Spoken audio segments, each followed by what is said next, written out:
Bonjour à tous et bienvenue au Premier numéro de ce grand débrief du Tour de France 2020, mon cher Oro. Eh oui, après 2 ans d'absence, après la Coupe du Monde en Russie. Triomphal, ouais. Triomphal, On c'est est le là. retour qu'on avait totalement prédit d'ailleurs. Et oui. On lance le débrief. Et ben c'est parti, c'est tout de suite. On commence tout d'abord par le bilan. Et oui, le bilan, avant de parler, de donner avec Oro nos tops et nos flops pour ce début de Tour de France. Et puis on fera les perspectives de fin du Tour. Et je crois que tu as pas mal de choses à nous dire parce que Oro a étudié le parcours pour la deuxième semaine. Je connais par cœur. Voilà. On attaque. Eh oui, on attaque tout de suite avec le bilan. Alors le bilan, c'est quoi, mon cher Oro? D'abord, on va être un petit peu chauvin pour pas changer. Et on a eu 2 victoires françaises. C'est déjà sympa. Ouais, surtout qu'on les attendait pas spécialement. Ouais. Parce qu'on a quand même un peloton français qui n'est pas arrivé en grande forme ou en forme un peu disparate. C'est ça. Ouais. Beaucoup d'incertitudes, notamment sur Julien, Ouais. qui est arrivé dans une forme un peu incertaine et on savait pas vraiment où y aller. Il a gagné, il a Voilà, pris le maillot. Alice, dès la deuxième. Voilà, ça a quand même fait bien plaisir. Et puis Ouais. la très belle victoire de Nantes. Ouais, Nantes Peters au terme d'un super numéro. Et moi, ce que j'ai adoré, vraiment, c'est cette bataille dans la dernière montée avec Zacharine, qui était à une vingtaine de secondes. Il revient à une dizaine de secondes. Et puis au final, il rentre jamais sur Nantes, qui ensuite s'envole dans la descente, qui fait une descente incroyable encore, et puis qui va s'imposer. Très belle victoire Deux quand même. victoires Puis pas contre n'importe qui, ouais, une grosse c'est clair. bataille. Très très belle bataille de baroudeurs, grimpeurs. Nantes Peters, très belle surprise en tout cas. C'est vrai qu'on avait un petit peu peur quand on voyait la forme des Français. Et au final, c'est celui qu'on n'attendait Voilà. pas. C'est l'un de ceux qu'on n'attendait pas. Voilà. On aura l'occasion d'en reparler. C'est vrai. Ensuite, il y a un truc qui te tient à cœur, on va peut-être en parler un petit peu plus tard. Là, on va continuer à parler des hommes, mais surtout, là, il faut revenir sur un truc, c'est Juju, Julien Alaphilippe, bien entendu, Juju pour les intimes, qui, Marion Rose a le droit de l'appeler Juju, bien sûr, voilà, on la salue d'ailleurs, mais la façon dont Juju perd son maillot. C'est vrai. Après, c'est vrai que bon, Juju, on attendait quand même beaucoup de lui cette année. Faut revenir un peu là-dessus quand même. Peut-être un peu trop. Peut-être un peu trop. Il nous a tellement fait vibrer. On espérait tellement de lui l'année dernière. Ouais. Et cette année surtout. Et bon, c'est vrai que là, il perd le maillot très bêtement. Est-ce que c'est de sa faute? Est-ce la faute du soigneur? C'est un peu des deux quand même. Hein. C'est un peu une réponse de Normand quand On même. rappelle comment ça s'est passé, c'était donc l'étape sur Orsières-Merlette, et à 17 km de l'arrivée, Juju qui prend un bidon. Ouais. Ce qui est interdit parce qu'on n'a pas le droit de se ravitailler. Pour ceux qui jouent notamment à Pro Cycling Manager, vous le savez, on peut plus se ravitailler en dessous des 20 Alors, c'est vrai qu'ils km. ont bien intégré ça. Ouais, c'est vrai. En dessous des 20 km, donc on peut plus ravitailler. Et la pénalité, c'est une vingtaine de secondes, il me semble. Ouais. Ce qui donc l'a relégué à 15 ou Et 16. justement, c'est là où on s'est dit aussi, on pensait que le fait de perdre le maillot, ça allait le rebooster, et que Ouais. un peu au caractère, il allait se Ouais, relancer. Et au final, ça a un peu anéanti toutes ses chances dans ce tour et plombé le moral. Déjà qu'il n'avait pas des grosses jambes. On reviendra peut-être un peu plus loin, un peu plus tard sur ce débat. Et du coup, il y avait un peu d'autres points aussi sur lesquels. Alors il y avait des points aussi sympas. C'est au final la jeunesse qui arrive au pouvoir de ce Tour de France. C'est vrai. Donc on a plein d'exemples à donner. Toi, tu as un chouchou. Alors, tu en parleras un petit peu plus tard, Voilà. notamment l'exemple. Pogacar. Voilà, c'est son chouchou. Voilà, qui fait un très très gros début de tour et encore il perd 2 minutes sur l'étape avec les bordures. C'est là. quel âge 21 ans. C'est tout jeune. 21 ans, Tout jeune, ouais, 21 ans, incroyable déjà. C'est vrai qu'il y a quand même là, ce tour est un peu un tour de la transition quand même, hein, là, on peut le dire. Il y a quand même Bernal qui est l'année dernière. Ouais, et en plus, ouais, c'est Là vrai. il y a Pogacar. On a Wout van Aert qui est un petit peu plus vieux, voilà. 25 ans, mais qui explose littéralement là encore Ouais. sur ce tour. Il avait déjà gagné une étape l'année dernière, Wout. Et puis on voit quand même qu'il y a une passation, il y a des Froome qui. Voilà, la génération Froome qui disparaît ou qui met un Parce peu au final, pied on à a terre. 2 des 3 derniers vainqueurs du tour qui sont Froome et Thomas, si je dis pas de bêtises, mais qui sont pas là cette année. Ouais, c'est vrai. Et c'est vrai qu'on assiste à une vraie transition. On a d'autres jeunes, bien sûr, qui sont là. Evan Poole, une fois qu'il aura récupéré aussi, Oui, aussi. qui a un avenir en tout On salue tracé. parce qu'il nous regarde. C'est vrai aussi, beaucoup de sélections. Donc on a aussi, chez les Français, on a Guillaume Martin, Guigui, qui est aussi. Ouais, ce sera plutôt aussi bien présent. un de nos débats aussi, le prochain débat. Et il y a aussi, dans un peu cette ambiance générale, il y a justement, toi, ce qui tient à cœur aussi, c'est que le tour, malgré qu'il soit en septembre, il n'est pas défaussé, quoi. C'est pas un faux tour. Ah ouais. C'est bon, on s'attendait, ça aurait pu être mieux, mais c'est quand même pas mal, quoi. Vu le contexte. Donc tu parles de l'ambiance. Hein. Voilà l'ambiance. Donc c'est vrai qu'on a plutôt. Bon, il y a des déserts, hein. À un moment donné, ça c'est un petit peu tous les ans aussi, mais c'est vrai qu'au niveau des villes, des villages, les gens sortent, les gens répondent présents. Je pense que ceux qui bossent se disent, bon, il y a le tour qui passe, là, alors entre 15h et 16h, télétravail, on va prendre une heure. Ouais, en plus, entre 15h et 16h, on va se faire un petit peu le tour, puis il y a la caravane qui passe. Ça aussi, c'est très sympa d'ailleurs que la caravane ait été maintenue, parce que ça permet d'entretenir l'engouement populaire. D'ailleurs, il y a un truc qu'il faudra qu'on regarde pour la semaine prochaine, mais est-ce que, avec le télétravail, il n'y a pas une audience plus élevée? Alors, ce que je sais, c'est qu'il me semble que ça a dépassé les 3 millions de téléspectateurs pour le premier week-end, ce qui était énorme. D'accord. Pour le tour. Donc, question absolument pas préparée. Non, c'est total impôt. Voilà. Mais c'est vrai que c'est une très très bonne. Et je pense que ça marche quand même plutôt pas mal. Bon, après, il y a la déception un peu qu'on n'ait pas le vélo club qui se passe pour ceux qui regardent France 2. Qu'on n'ait pas le vélo club ensuite sur place. Bon, on sent quand même qu'ils sont dans un espèce de faux dirigeable, c'est un plateau télé, pas super bien fait en plus, donc, mais c'est plutôt sympa. Et puis bon, ceux qui aiment Jaja ont le droit d'avoir les réactions de Jaja. Il y a aussi ton chouchou Alfredo, je sais que tu l'aimes bien. Exact, il dit dans mes pensées, ouais. C'est incroyable. C'est vrai que très bonne recrue. D'ailleurs, ouais. Après il faut. Ouais, tu m'en as parlé. Pour une fois, bon, voilà, on est un peu critique et tout, mais il faut quand même saluer l'excellent travail de France TV. C'est vrai. Les images sont sublimes, la réalisation est incroyable, et il y a quand même une très belle équipe quand même, faut le dire. Les commentateurs sont quand même assez bons. Alfredo apporte quand même une bonne qualité d'analyse, et puis. Puis n'hésite pas en plus à aller au combat un peu entre guillemets, un peu méchamment avec Laurent Jalabert, et ça c'est plutôt intéressant aussi. Quoi. Nouvelle génération aussi de commentateurs qui prend le pouvoir aussi. Ouais. Avec Vauclair, un peu comme les cyclistes, il y a un peu une petite transition qui est en train de se faire aussi. Vauclair qui n'hésite pas un peu à clasher les commentateurs généraux. Donc bon, voilà, il y a aussi des choses. Ouais. Et puis il y avait un peu, toujours aussi dans cette. On prend de la hauteur, ce bilan, on prend de la hauteur aussi. Il y a le tracé, cette première semaine, est-ce qu'elle n'était pas un peu survendu?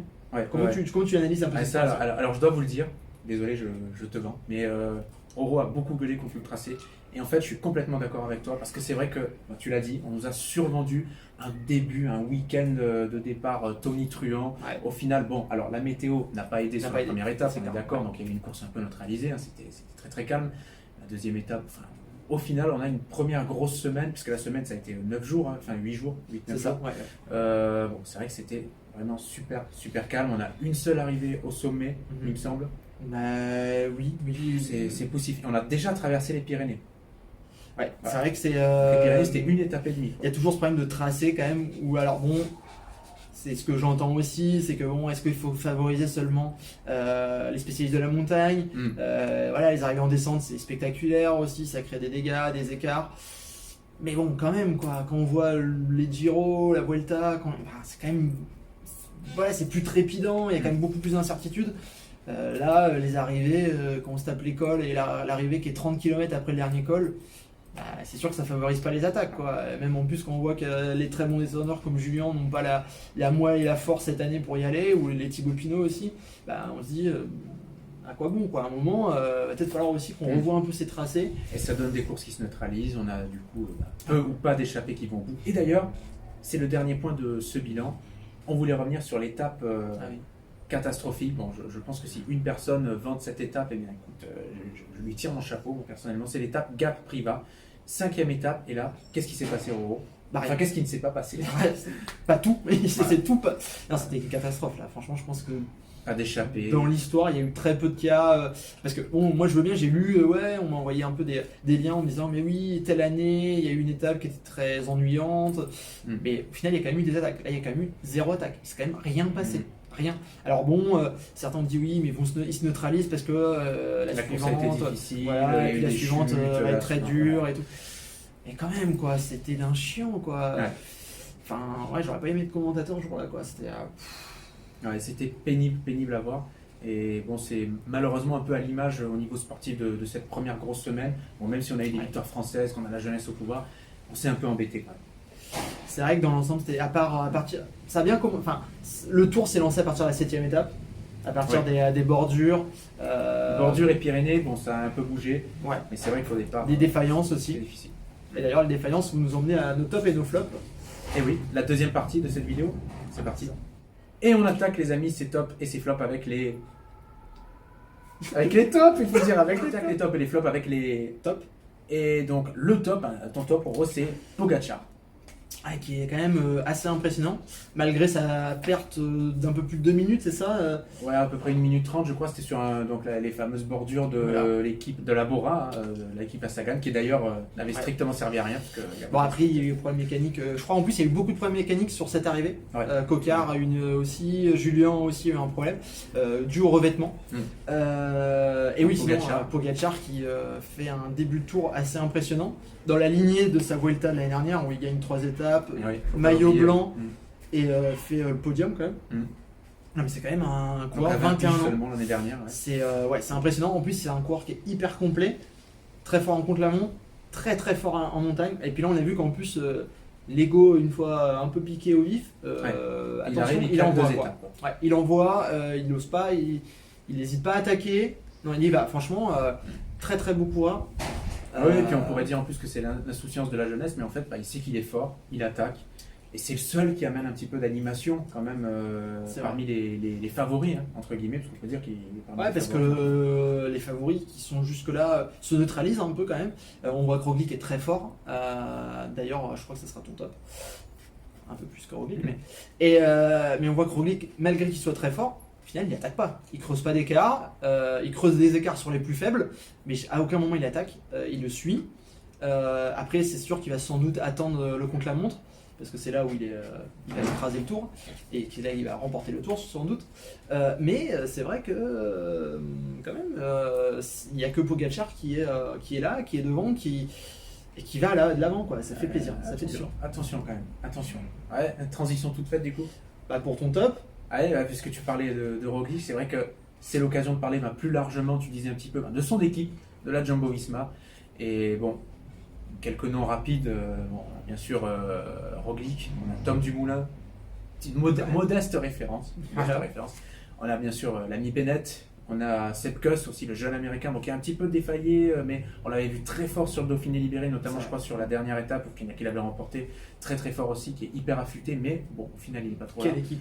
C'est impressionnant. Incroyable aussi, on en oublie, il y en a qui ne sont pas là, comme Kreuzbach, l'inattendu qui chaque année depuis 2-3 ans faisait des performances incroyables sur le tour. Sans jamais attaquer lui aussi d'ailleurs. Ouais, c'est vrai. Et c'est un peu ce qu'on peut reprocher d'ailleurs à cette équipe. On a vu sur les 2 étapes des Pyrénées, Roglic qui a l'air de survoler, en fait, c'est-à-dire à la moindre petite banderille. Qui est en grande forme, il est en grande forme. C'est-à-dire que si vous avez les images en tête, à la moindre petite banderille, la petite attaque, par exemple, quand on a Pogacar qui essaie d'attaquer, il y a Roglic qui répond tout de suite, mais avec facilité, mais qui ensuite s'assoit et qui gère, à la manière d'un Ulrich dans ses années fortes, ou d'un Indurain, et qui gère, sans attaquer. Par contre, on pourrait presque le classer dans un flop.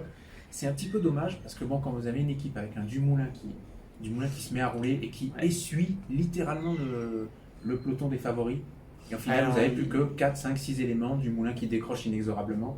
Ils ont une équipe vraiment impressionnante qui arrive à essorer totalement le peloton. Et les autres équipes, et même Ineos.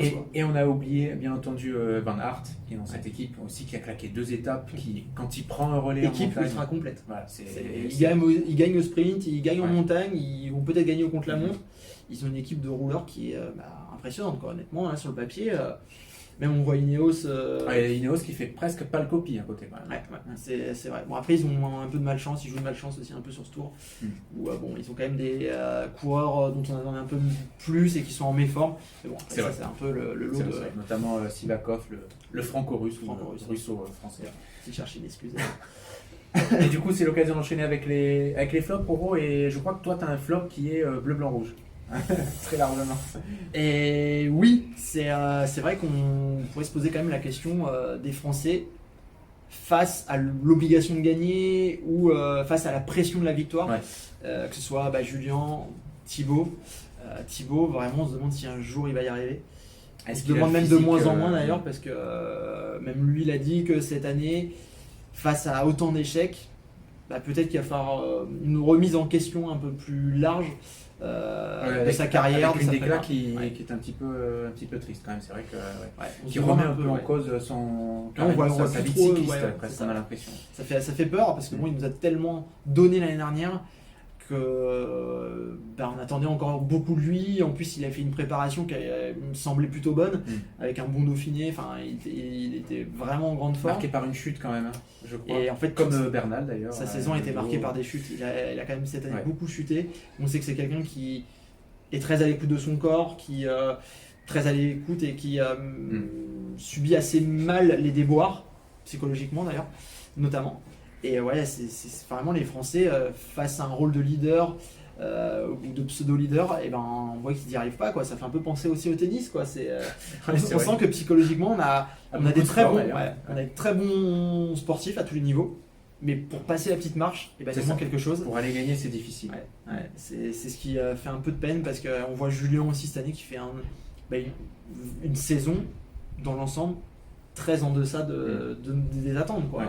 Et d'ailleurs, on notera, et c'est pas pour tacler des confrères ou quoi que ce soit, que Julien a été aussi beaucoup survendu, notamment par rapport à ses performances, deuxième Milan-San Remo, etc. Mais tout de suite, si vous avez regardé ces quelques courses d'après confinement, on sent quand même que la giclette, c'est absolument pas la même que celle de la saison dernière. Donc, c'est vrai. Inexorablement, ça s'est ressenti sur le tour et Julien a craqué. Et... Avec l'orgueil, il a pu réussir quelques résultats. Donc, quelque part, pardon, je te coupe, mais quand Julien disait je n'ai pas de prétention pour le général, etc., il mentait pas, il bluffait pas. Il mentait pas. Et il a quand même sauvé son tour avec ses 2 jours en jaune et cette victoire d'étape. Bon, voilà, on voit que l'orgueil lui permet quand même quelques éclats. Et on aura peut-être d'autres victoires d'étape pour Juju. Pourquoi pas. Espérons. De toute façon, maintenant, il n'a plus rien à jouer, donc autant qu'il abandonne le général, qu'il prenne beaucoup de retard, qu'il se refasse un peu la cerise et qu'on le revoie un peu à l'avant, quoi, parce que c'est là qu'on l'attend et c'est là qu'on l'aime, quoi. Complètement. Et donc, du coup, on fait juste une petite parenthèse en dehors des tops et des flops, juste pour saluer aussi les perfs de Guillaume Martin et de Romain Bardet qui pointent ce lundi-mardi à la 3e et 4e place du général. Donc ça, et notre Guigui national en Normandie, notre Guigui qui fait une très très belle semaine.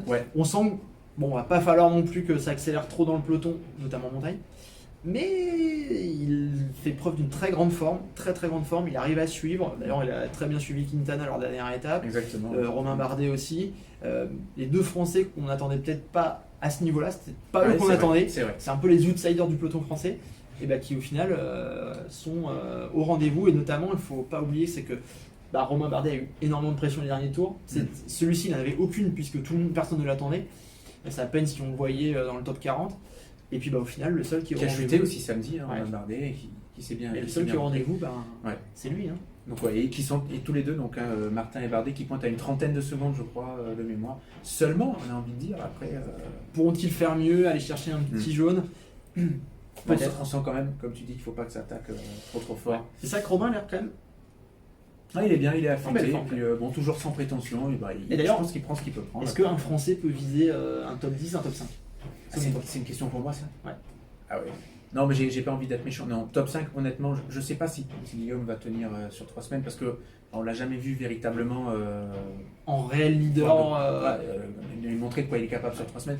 Par contre, on sait que Romain Bardet en a la capacité. L'année dernière, c'était une saison noire pour lui. Il termine 14e ou 15e du tour. Mais cette année, moi, je pense qu'il peut complètement être top 5. À voir ensuite comment il appréhendera le contre-la-montre. On en parlera peut-être la semaine prochaine avec la planche des belles filles. Mais je pense que sa récupération aussi des chutes et c'est vrai. Et d'aussi maintenant, il va en fait, mine de rien, c'est que maintenant la pression se déplace et c'est lui qui va la porter. Et ça, on a pas mal de gens qui commencent à placer de nouveau pas mal d'espoir en Romain, et ça risque de peser aussi. Mais bon, on espère, et c'est vrai que notre meilleure chance de top 5, c'est Romain. Je suis d'accord. Et du coup, c'est quoi? On fera une petite coupure. Et donc mon flop, c'était le sprint. Ah oui, là, attends, on est parti méga loin. Ouais, grave. Ouais. Bon, c'était la parenthèse. Attends, j'avais pris des notes pour les sprints. Ah ouais, t'as fait méga de notes en plus. Vas-y. Et donc, c'est vrai que le flop a été très long. On est parti un peu sur tout. Mais toi, t'avais un flop qui te tient à cœur. Ça reste toujours un peu, malheureusement, bleu, blanc, rouge. Ton flop? C'est le sprint français en général. Alors, je sais que Arnaud Démare, qui est dans une forme incroyable, je crois que c'est au moins 3 victoires depuis la reprise, notamment Milan-Turin, etc. Et le titre de champion de France, bien entendu. devant notamment. Très belle victoire en plus. Ouais, Très belle victoire au En panache, force, presque en baroudeur. aussi, ouais. Et donc, il n'est pas là pour la FDJ, il se concentre sur autre chose. Nasser Boigny, on sait qu'il n'a pas que des fans, mais il a quand même renoué avec la aligner. victoire. Ouais, et il a aligné aussi quelques perfs intéressantes, il n'est pas là. Et donc, qu'est-ce qu'il nous reste? Il nous reste Brian Cocard, un véritable sprinter. Je sais pas Uniquement en sprinter leader. parce que Est-il c'est- vraiment sprinter? Ouais, t'es méchant quoi. Allez, petit tac là. Non, c'est Non, quand, non, même- non, c'est non. quand même le leader de l'équipe BNB Vital Concept. Et alors, j'ai noté quelques petites performances pour vous parce qu'on a les Français, mais on a aussi les équipes françaises.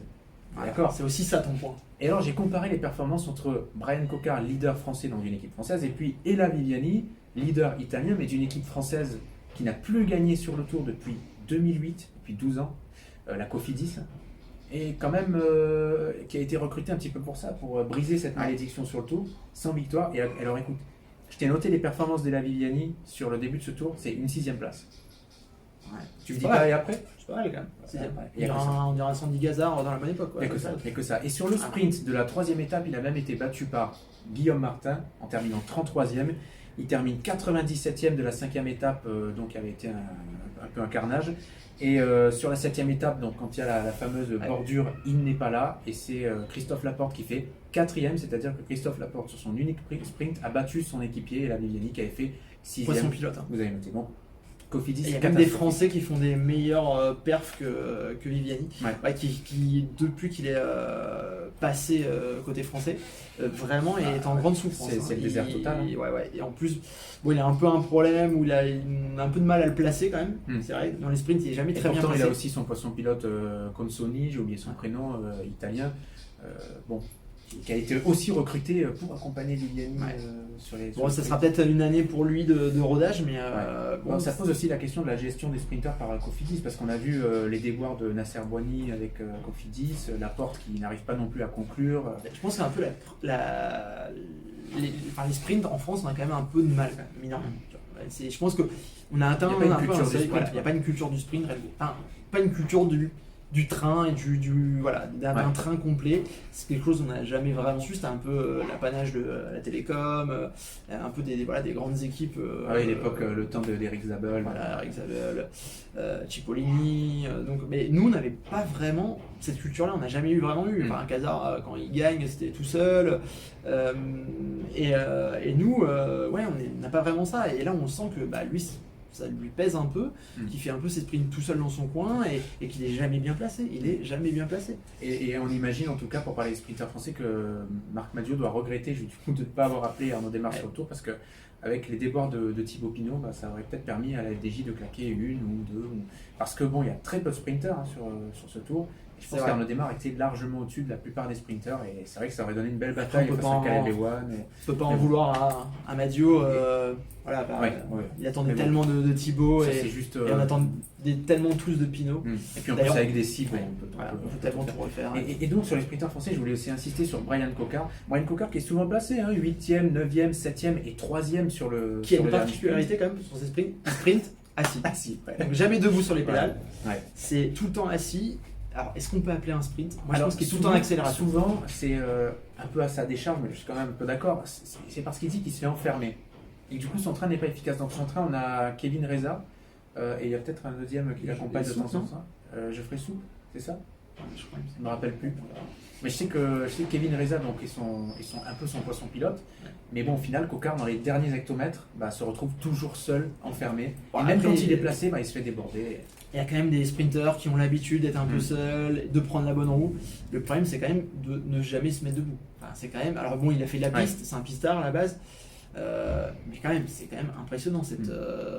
Il n'est jamais debout, il appuie jamais sur les pédales, quoi. Il est tout le temps assis. Sprinter assis, la probabilité de gagner, elle est infime, quoi. C'est impossible, quoi. Et là où il avait le plus de chance, c'était cette 7e étape, donc avec cette fameuse bordure créée par les Bora, qui au final n'aura servi à rien, je le redis.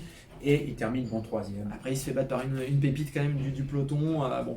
Et bon, c'est vrai que c'est un sprint où on attendait peut-être un petit peu mieux. En plus, son équipe a roulé, a pris ses responsabilités. Voilà, c'est un peu dommage. Ouais, c'est vrai qu'ils ont collaboré avec. Ouais, c'est un peu dommage. Bon, on attend peut-être un petit peu mieux de lui. Il est 4e du classement des sprinters. Ouais, il pourra peut-être viser un podium sur le maillot vert. Pour l'honneur, on va dire. Et pour aussi le chèque, parce que ça. gagner un petit peu d'argent. Ouais, peut-être Bon. à 500 balles, là, je pense. Bon, on termine avec la troisième partie. Et la troisième partie, ce sont un peu les Perspective un peu, Voilà. sur ce qui nous attend la semaine un petit prochaine. peu les quoi. perspectives. Et là, c'est ton rayon parce que tu as étudié tout le parcours. Je vais prendre toutes les notes, je vais prendre les notes. Là, il y a beaucoup de Non, notes. hein. bon alors, si j'ai bien compris ce que tu m'as dit avant qu'on tourne cette vidéo, Roro, on devrait un peu plus s'amuser sur cette deuxième semaine et notamment dès ce mardi avec peut-être pas mal de vent.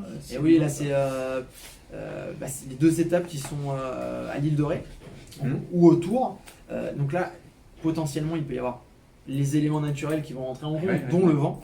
Hein, on a vu quand même qu'on a un peu des équipes spécialistes de la chose. Et non spécialistes aussi. Et non spécialistes. Et bon, c'est vrai que bon, il y a quand même. Voilà, c'est vrai qu'il y en a qui n'étaient pas à la hauteur, mais pareil, les équipes françaises ont plutôt pas mal répondu. Mais bon, voilà, je pense que ça peut être un peu des étapes vraiment pièges, surtout après le retour de la journée de repos, enfin remettre les un gens peu vont être lourds. le bleu de chauffe. Et puis après, on va attaquer un peu le dur direct avec la montagne, cette montée du Puy-Marie, c'est ça? Et puis après du Grand Colombier. Le Grand Colombier qui peut faire sans doute très très mal, et puis là je pense qu'à ce moment-là les leaders ils vont pas pouvoir se cacher quoi. Ouais, et surtout en plus quand tu vois l'état de fraîcheur, enfin justement, hein, pas un grand état de fraîcheur, mais quand tu vois l'état déjà des troupes, alors qu'on n'est pas tout à fait à la moitié du tour, on peut se dire que oui, il peut y avoir de gros dégâts selon qui attaque, si ça attaque, hein, si on n'attaque pas comme C'est d'habitude à 50 mètres de l'arrivée. Bon à voir. Peut-être qu'un Bocacar pourra peut-être faire un petit trou Grand Colombier ou ailleurs, parce parce que de toute façon je pense qu'il attaquera. n'ose espérer quoi. Et Ouais. peut-être qu'un Romain Bardet aussi se sentira un peu des ailes. Ouais. Je pense que Guigui ça sera assez compliqué pour lui d'attaquer. Est-ce que pour les échappés, tu sens quelqu'un qui peut faire un numéro, notamment chez les Français? Est-ce que tu penses par exemple un Pierre Roland qui est dans les 20e à je crois un quart d'heure? Est-ce qu'il va pas 16 jouer le minutes, général tu penses qu'il préférerait assurer par exemple, je dis une connerie, hein, mais une 17e place au général Ça plutôt que... Ça m'étonnerait pas, son équipe est quand même en grande difficulté. Enfin, on voit qu'au sprint, ils sont pas là. Oui, c'est vrai que... Voilà, ils ont quand même 2 leaders un peu. Où ils ont, chacun a un peu son équipe. Est-ce qu'il peut se lancer dedans Je sais pas. Après, il y a peut-être un Cosnefroy qui a peut-être abandonné sa tunique Ouais, c'est vrai et qu'on n'a pas visé parlé du maillot. une victoire d'étape. Franchement, il mérite quand même mieux que de se battre pour une semaine avec le maillot à poids. Franchement. Quand même, tu mérites bien mieux que ça, Benoît. Ouais. En plus, t'as quand même un Normand là, quand même, mince punaise, la Normandie en force là. Non, mais vraiment. impartial quand même. Ouais. Allez, on pourrait faire un peloton des Normands. Hein. Et on n'a pas parlé, je voulais t'interroger là-dessus, de Warren Barguil. Ça ne vient que maintenant en plus. C'est vrai, c'est dire, on n'y avait même pas pensé avant de faire ce. Après, bon, il roule quand même pour Nairo Quintana. D'ailleurs, justement, il roule, mais pourquoi faire? Parce qu'il l'accompagne pas dans les moments où il devrait l'accompagner, c'est-à-dire dans il est censé l'école. être placé, c'est vrai, être là dans C'est l'école. assez triste quand même. Pour l'instant, il n'est pas là. Après, voilà, peut-être que la lumière de cette deuxième semaine peut venir de son côté. Après, c'est pareil, ne pas oublier quand même Nero, qui est Exactement, pas dans la forme. C'est vrai que Voilà, on l'a jamais vu défaillant, en tout cas depuis le début. Voilà, par contre, il visera sans doute pas le maillot jaune, mais on peut compter sur lui, surtout qu'en plus, maintenant qu'il est dans une équipe française, il attaque. Il prend ses responsabilités, ce qui est à noter. Il a retrouvé le sourire. Non, franchement, attention, on est sur un bon Nero. Est-ce qu'il pourra viser le top 5, un podium? On ne sait pas encore. Mais il sera à suivre, sans doute, parce qu'il a énormément roulé la dernière étape pour revenir sur le groupe de Roglic. Moi, il me semble assez affûté, pas mal en forme. Peut-être pas poursuivre le top 2, top 3. Mais attention. C'est vrai qu'il ne faut pas oublier Nairo, qui est monté 2 fois, je crois, sur un podium de grand tour, 2 fois, et qui, de toute façon, doit y penser, doit se dire, cette année, je veux remonter sur le podium. Et RK qui a une très belle équipe, très très belle équipe. Ouais. Équipe à suivre, franchement, c'est assez costaud quand même, mine de rien. Après, c'est vrai qu'il y a Warren qui est dans une petite forme. On se dit, qu'est-ce que ça aurait pu donner pour Quintana s'il avait par exemple un Warren qui dynamitait. Après, est-ce que. on sait pas. Est-ce qu'il ne se réserve pas pour essayer d'aller gratter une échappée aussi? Il y aura le Grand Colombier, il y a quand même des belles étapes qui arrivent. Il va pas falloir perdre de temps sur l'étape de l'île de Ré. Attention. Mais non, franchement, bon, c'est quand même un tour qui a été plus ou moins chiant quand même pendant 6 étapes. Il faut le dire. Mais depuis, il y a du suspense, il y a des attaques, il y a du spectacle. C'est le tour comme on aime, avec des défaillances. Mais le Tour de France, c'est ça. Hein. Ce sont des défaillances, des fulgurances. Et voilà, je fais plein de rimes en plus. C'est beau. Et c'était le mot de la fin, je crois. On a terminé avec cette vidéo. On espère qu'elle vous a plu. N'hésitez pas à lâcher des commentaires, des pouces plutôt vers le haut. Ce serait sympathique. Ouais, sympa, quand même. Voilà, C'est une grosse équipe quand même. Et ouais, il y a une grosse régie aussi derrière. Merci Roro pour, cette vidéo. Merci à toi. C'était cool. De rien, avec Et plaisir. puis à la semaine prochaine, puis Et au oui. tour. Vive le vélo, vive la France. Yeah, voilà. Salut.